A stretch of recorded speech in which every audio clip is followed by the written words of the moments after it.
Hello student, आप लोग कैसे हैं? उम्मीद करते हैं आप बहुत अच्छे होंगे। आज की क्लास स्टार्ट करते हैं वास्तविक संख्याएं, जो कि दिया गया है एक्सरसाइज हमारा 1.4 के आज लास्ट क्वेश्चन करने हैं। ठीक है, आज की क्लास में और अच्छे से इस क्वेश्चन को समझना है।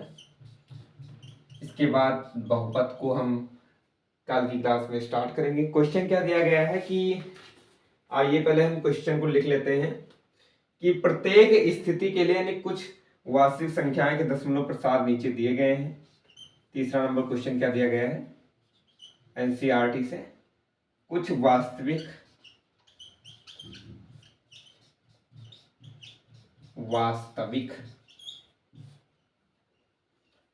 संख्याओं, किसके संख्याओं के दशमलव प्रसार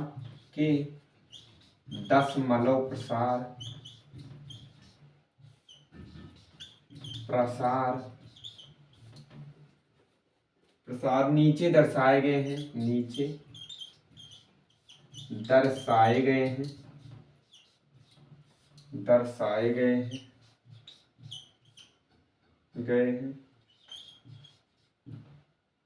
प्रत्येक स्थिति के लिए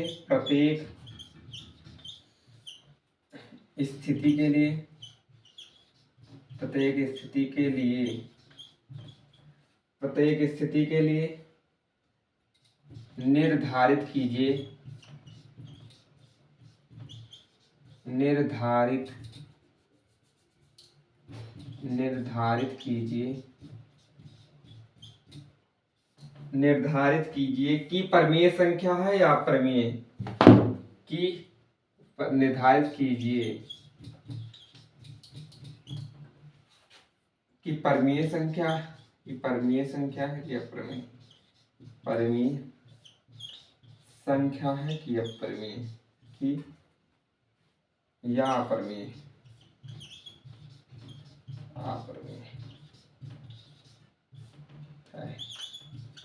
ठीक है, तो कुछ वास्तविक संख्याएं के दशमलव प्रसार नीचे दर्शाए गए हैं। ठीक है, नीचे दर्शाए गए हैं। प्रत्येक स्थिति के लिए निर्धारित कीजिए कि वह परमीय संख्या है कि अप्रमेय संख्या है। तो पहला क्वेश्चन इसमें एनसीईआरटी में दिया गया है कि 4 3, यानी कि फर्स्ट नंबर क्वेश्चन हमारा दिया गया है 4 3 1 2 3 4 5 6 7 8 9। ये हमें क्या दिया गया है? दशमलव प्रसार दिया गया है। क्या दिया गया है हमें? दशमलव प्रसार। ठीक है, तो 4 3 1 2 3 4 5 6 7 8 9, तो ये हमें दशमलव प्रसार दिए गए हैं। तो अब इसको देखते हैं कि हम इसे पी वाई क्यू यानी कि परमीय संख्या या होगा कि नहीं, यानी पी वाई क्यू के रूप में लिख सकते हैं कि नहीं। तो यहां हल डालें आप लोग, तो 4 3 1 2 3 4 5 6 7 8 9। इसके बाद पॉइंट को हटाएं पहले आप लोग। पॉइंट को हटाने के बाद 1 लगाएं, 9 0 2 4 6 8 9, यानी पी बाई क्यू के रूप में लिखा है। ठीक है, किसके रूप में लिखा है?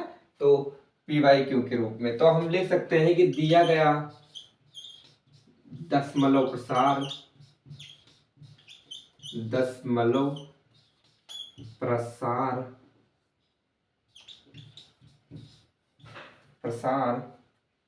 पी अपान क्यू के रूप में लिखा जा सकता है,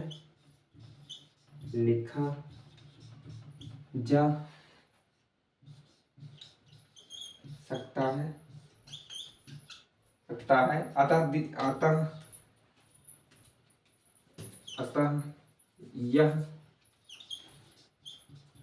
परमीय संख्या होगी। कैसी संख्या होगी? परमीय संख्या होगी। कैसी संख्या होगी? परमीय संख्या होगी।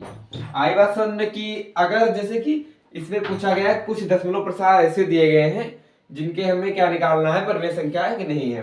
तो 4 3 1 1 2 3 4 5 6 7 8 9 है दिया है, तो 4 3 ऐसे लिखेंगे, पॉइंट लगाएंगे, 1 2 3 4 5 6 8 9 ये होगा।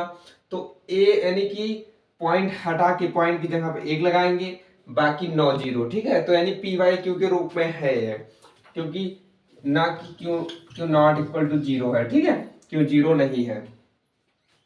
और इसके बाद हम पी वाई क्यू के इसे रूप में लिख सकते हैं। तो दिया गया दशमलव प्रसार जो है वो पी वाई क्यू के रूप में लिखा जा सकता है। अतः यह परमीय संख्या होगी। यह कैसी संख्या होगी?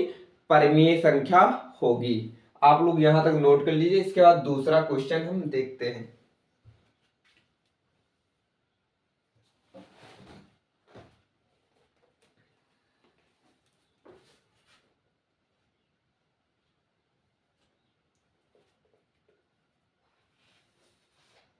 हो गया यहां तक? चलिए ठीक है। इसके बाद हम अगला क्वेश्चन देखते हैं। अगला क्वेश्चन हमारा जो दिया गया है इसके बाद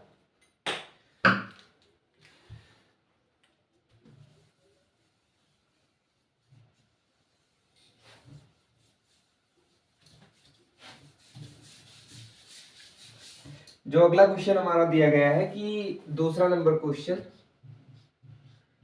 0.12 0.12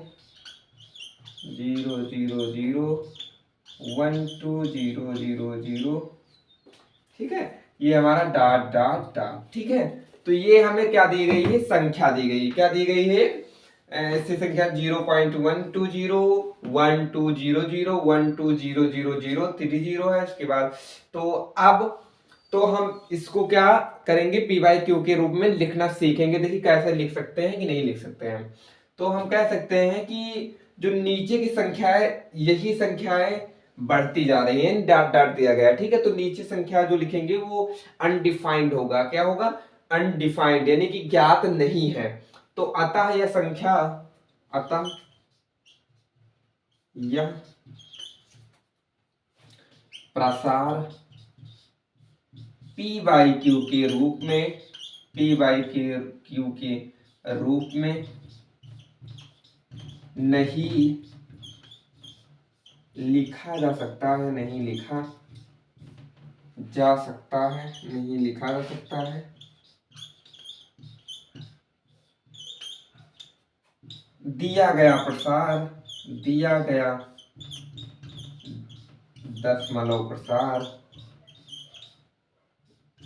दशमलव प्रसार प्रसार परमीय संख्या होगी। कैसी संख्या होगी? परमीय संख्या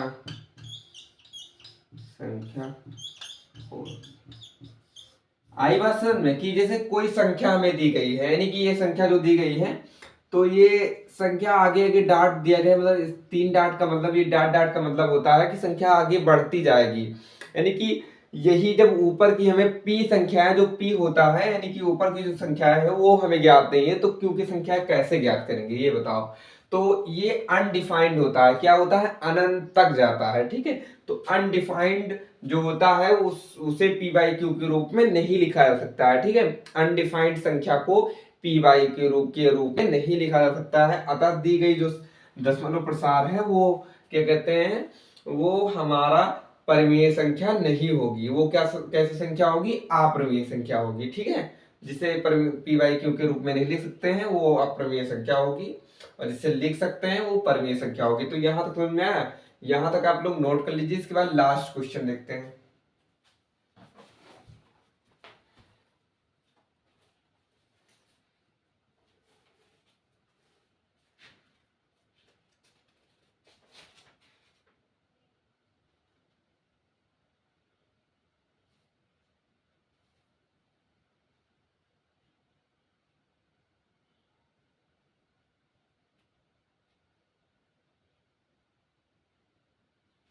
हो गया यहां तक? चलिए ठीक है। इसके बाद हम अगर एक क्वेश्चन और करके देखते हैं, ठीक है। तो जैसे कि ये पहले मिटा देते हैं, ठीक।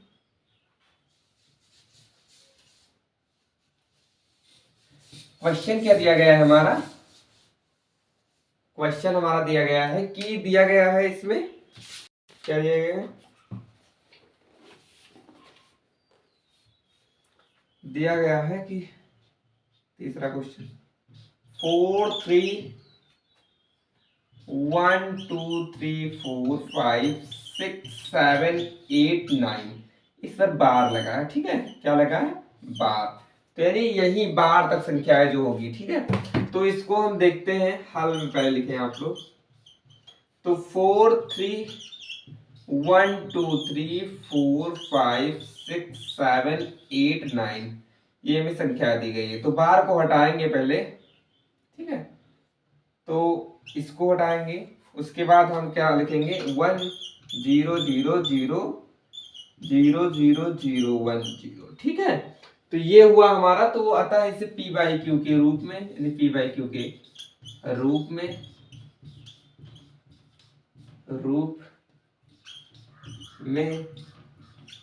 लिख सकते हैं, लिख सकते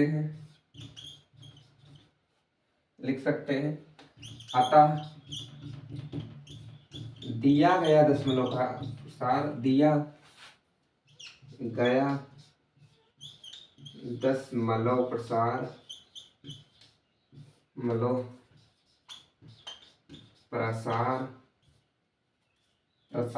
परमीय संख्या होगी।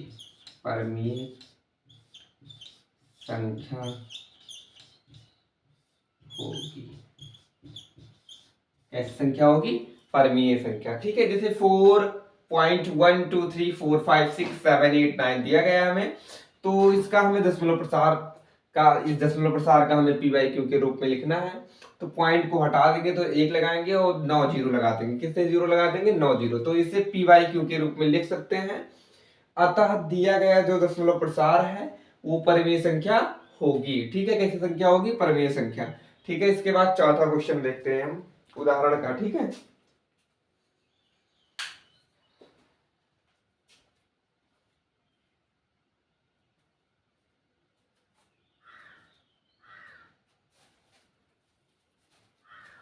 हो गया वहां तक?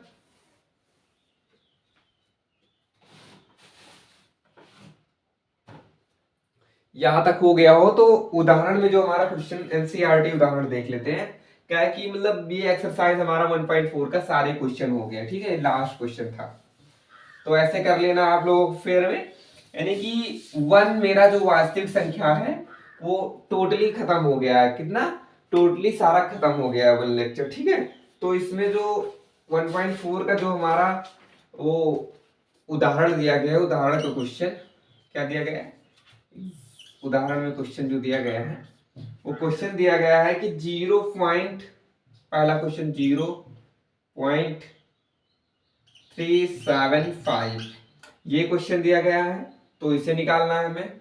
दूसरा क्वेश्चन ये दिया गया है कि 0.0875 ये दिया गया है। ठीक है, तो इसके बाद अगला क्वेश्चन और दिया गया है। तीसरा क्वेश्चन हमारा क्या दिया गया है कि 0.104 ये दिया गया है। ठीक है, तो इसका हमें क्या निकालना है? परमीय संख्या है कि अपरमीय संख्या है। तो पहला क्वेश्चन चलिए देखते हैं पहले। तो पहला क्वेश्चन देखेंगे तो पहला क्वेश्चन को हम लिख सकते हैं 0.7। तो इसे पी बाई हल 0. ऐसे पॉइंट हटाएंगे, 1 लगा के 3 जीरो लगाएंगे। ठीक है, तो ये हमारा क्या हुआ? 375 10⁻³ ये जो हमारा क्या होगा? ये परमीय संख्या होगी। कैसी संख्या होगी? परमीय संख्या होगी।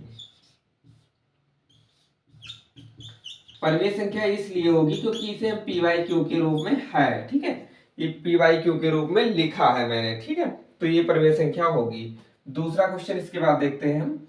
जो दूसरा क्वेश्चन दिया गया है 0 पॉइंट हल में यहां लिखते हैं। ठीक है, तो इसके बाद 0.0875 तो 0 पॉइंट हटाएंगे, 1 लगाएंगे, जितनी संख्या 4 जीरो। ठीक है, तो इसे हम क्या लिख सकते हैं? 875 10⁻⁴ तो यानी पी बाई क्यू के फॉर्म में है, अतः परमीय संख्या होगी। संख्या हो आई बात समझ में यहां तक कि मतलब पहले 0.375 ऐसे लिखेंगे, इसके बाद 375, फिर 3 जीरो आया तो 10 की पावर, ये प्रमेय संख्या है क्योंकि पी बाई क्यू के रूप में लिख सकते हैं, इसे भी पी बाई क्यू के रूप में लिख सकते हैं, इसलिए प्रमेय संख्या होगी। तो यहाँ ये दोनों क्वेश्चन आप लोग नोट कर लीजिए। इसके बाद लास्ट क्वेश्चन देखते हैं।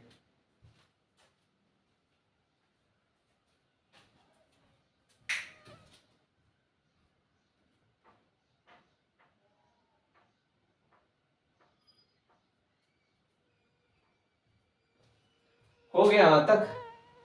चलिए इसके बाद लास्ट क्वेश्चन देखते हैं, फिर क्लास को एंड करते हैं। फिर अगली क्लास हम बहुपद का रखेंगे, ठीक है। किसका रखेंगे? बहुपद का।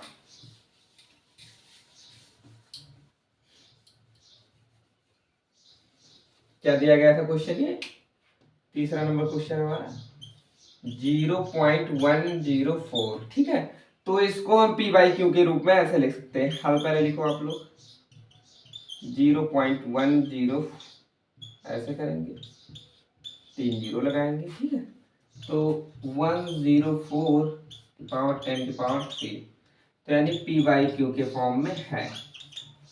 तो अतः यह परमीय संख्या होगी। कैसी संख्या होगी? परमीय संख्या होगी। आई बात समझ में यहाँ तक? तो आप लोग यहाँ तक नोट कर लीजिए। इसके बाद आज की क्लास को यहीं पे एंड करते हैं। बाकी कल की क्लास में मिलते हैं बहुपद के साथ। किसके साथ मिलते हैं? जो कि एग्जाम वारंटेड क्वेश्चन के हिसाब से, यानी एग्जाम के हिसाब से काफी अच्छे क्वेश्चन करवाएंगे आप लोगों को। और अच्छे से एनसीईआरटी हमारा क्या कहते हैं बुक चल रहा है, जिससे बोर्ड में क्वेश्चन पूछे जाते हैं, ठीक है। तो आप लोग अच्छे से तैयारी करिए और अपने एग्जाम को अच्छे से दीजिएगा, ठीक है। तो मिलते हैं नेक्स्ट वीडियो में, और आज क्लास को यहीं एंड करते हैं। धन्यवाद।